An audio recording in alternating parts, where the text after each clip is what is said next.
Every yard, every hit, every second. It's earned out here.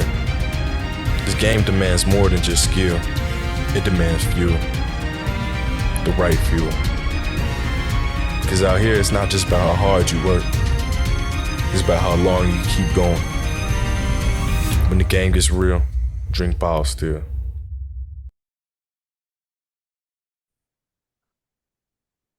Joining us now for another OUA season preview, the Windsor Lancers head coach JP Circelli. Coach, hot training camp, probably the hottest one in the last couple of years. How has the team been able to adjust and kind of persevere through this heat? Well, I think the first thing is just making sure you practice late at night. I know for us, we don't get on there until at least 6 o'clock, so at least there's a little bit of relief from the heat. And by 7 o'clock, those shadows come in, and definitely helps for the big boys, the linemen. They need that shade whenever they can. Now, you guys are blessed, cursed. I'm not sure what to call it because I know Connor doesn't like them. I don't mind them. The week one bye week this year, where you guys get to watch everyone else play while you guys get almost that extra little bit of training camp. How have you guys kind of approached that as a coaching staff to balance out, really grinding and ramping up towards week one, but also benefiting from that extra week of prep time? Yeah, it's a real challenge. I don't think anyone when they get the schedule say, "Wow, we're so excited for the week one bye." Because no matter what, you're kind of at a disadvantage that first week. Whatever the kinks are, you're able to work them out, see what worked, what didn't work. Maybe someone's in the wrong spot. How do you adjust to that? And just getting continuity with the coaching staff. But that's not what we're dealt. So what we've kind of approached it as, we've got to do everything to get our bodies ready to go. We have the extra week, and we've got to make sure that we're able to maybe ramp up a little bit differently. Whereas for everyone else in the league, next week you've got a game that you have to prep for. We get a little more extra time. So maybe condensing some of the sessions that you have in the past, you're able to kind of lay off that and maybe have a few more breaks and take it a little bit easier on the body, knowing that later in the season you're not going to get that week off to recover. Now, Coach, before we get too deep into this season, I do want to take a bit of a look back because there was something special that kind of happened over the off season. Devin Veresuk, Windsor born, Windsor raised, went to Holy Names, stayed at home, goes to Windsor, and ends up the number 2 pick in the CFL draft. And he's going out there and he's having a pretty darn good season as a rookie in the CFL here. So, how special is that for you, and what does that do for your program? What does that bring back to Windsor here? It's special on so many levels. I mean, first and foremost, to have someone of his caliber, someone of Devin's talent, to say, you know what, I'm going to turn down some offers to go maybe to other schools, other powerhouses, to turn down opportunities in the U.S. and say, I can basically walk to school from my home.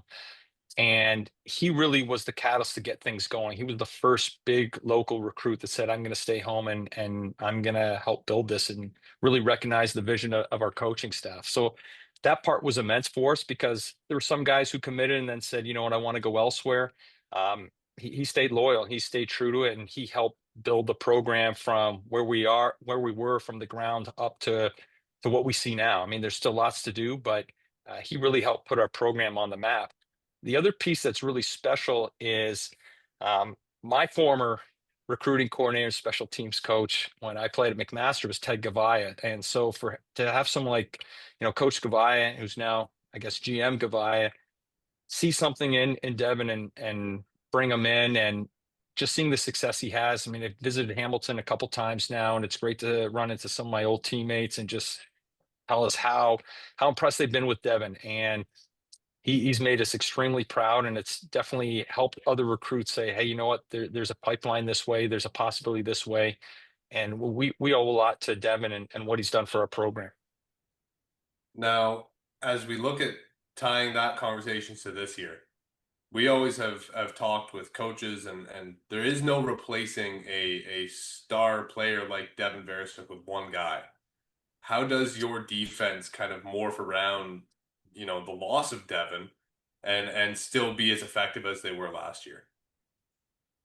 Yeah, it's a significant challenge. Anytime you have a high pick like that and they don't come around very often, how are you going to replace that talent? And a lot of times it comes from who are the young guys that kind of learn from Devin and were able to be mentored. It's their time to kind of step up. Sometimes it's adjusting some of the different things with scheme, but we feel we've got some pretty good young guys that have learned from them, and they're by no means going to be the same talent level as Devin, but I think collectively they're going to kind of play with the same passion he has had and kind of the knowledge of the system. Hopefully, Coach Donovan's able to add a few different wrinkles to help offset that cost. As you guys kind of look at the back end of your defense, you guys had some pretty big ball hawking names last year. Sita Dobbsy and Robert Springer, to name a few. How does that group look to grow upon such a successful year last year in turning the ball over? I think that's definitely going to be one of our more veteran groups on our team. So we'll be leaning on them from a leadership standpoint. And I think the tough part is, there's only so many spots back there. So depth's going to be a real big battle. So who's going to fit in on special teams? Who's going to be able to be counted as the starters?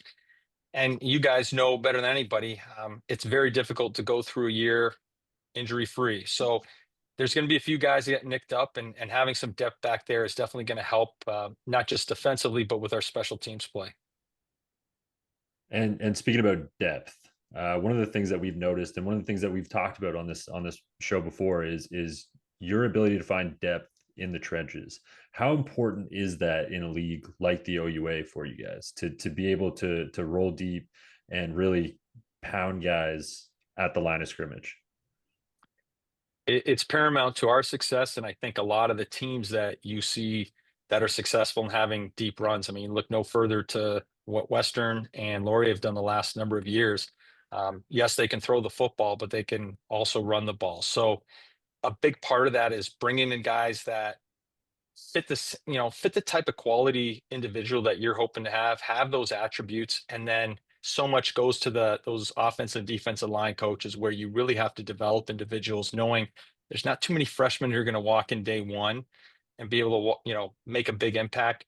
So each year it's taking those guys, developing them. For us, probably the best example is a guy like George Una, who comes in as, really an unrecruited player, and you put the time in, and then you see the fruits of your labor when it becomes, the sixth overall pick.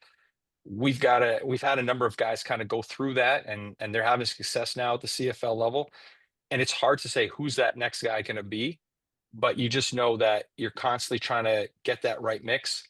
You have really the ability of the line coaches to spend some time with them and say, hey, what are we doing in the weight room? What are we doing in the film room to make that difference? But if you guys don't have that, if teams don't have that, it makes it so difficult. Because again, when you look at those top teams, yes, they can throw, but they run the ball, especially when the weather changes. And I think that makes all the difference, though, especially in OUA football. If you can run that football, those are teams that are having a lot of success. Now, that's something that you guys have done at a very high level, is run the ball with Joey Zorn and company over the last couple of years. How has that group kind of morphed throughout training camp to be, it's not a one-man attack. It's never been a one-man attack with you guys. As much as it's felt like the avalanche from Joey whenever he gets going, it's always been a group effort. What is the group looking like as we head into this season? Yeah, I think the group's pretty hungry. I mean, for a long time, having someone like CJ kind of be the thunder to Joey's lightning.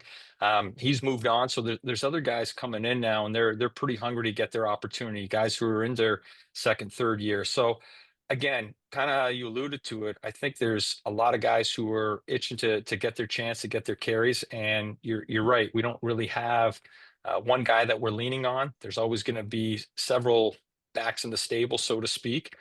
And I'm really excited to see those guys who maybe haven't had the opportunity in the past year or so, to get it going forward. So again, a young group, but a group that's eager to get going. And as we look at the offense as a whole, one area that has been developing over the last couple of years has been the passing game and the quarterback position as a focal point of that. Whether it's fair or not, that's the way football always works. How has that quarterback room been able to, make the strides to, I almost want to say, like, catch up to the success that the run game has had because it's been so prominent?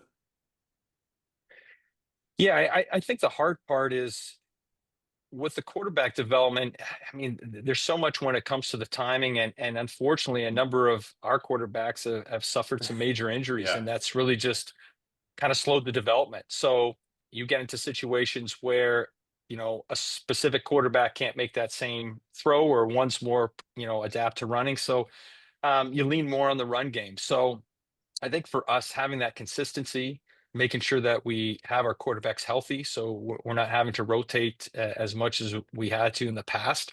That will go a long way to the success of the passing game, because you really need stability at that spot. Again, you look at the top teams, whether it's Laurier, Western, Guelph, when they have that stable guy in there, they can do some really good things. If those guys aren't there, it makes it a lot more challenging.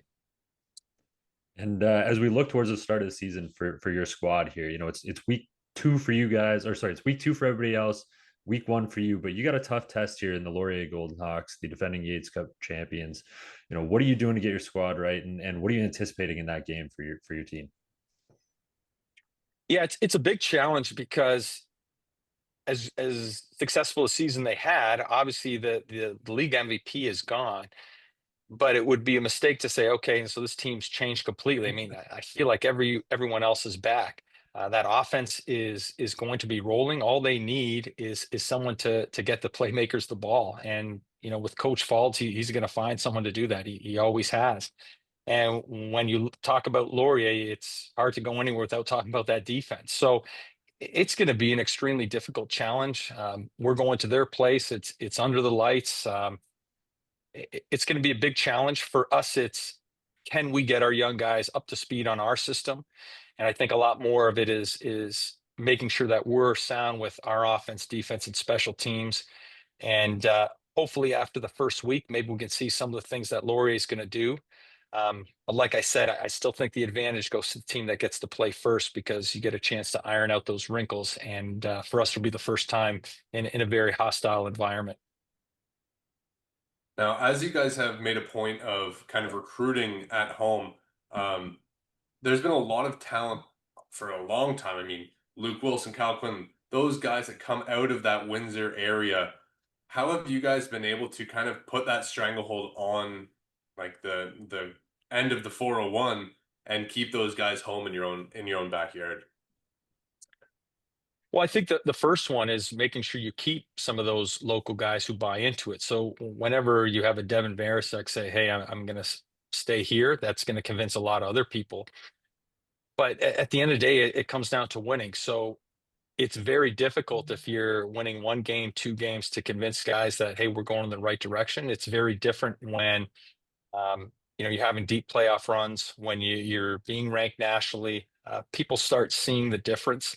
And we're really unique in Windsor because it is a sport passionate town. And maybe it's the only city in Canada where football's on par with hockey. It's kind of neat, but they'll support their own. And football events are a big deal here. And when the team's doing well, city really rallies around it. And the more that we're able to kind of get into the grassroots levels and having, appearances with Windsor Minor and having, talks with the Essex Ravens, I think it goes along when you say, hey, there's an opportunity here at home.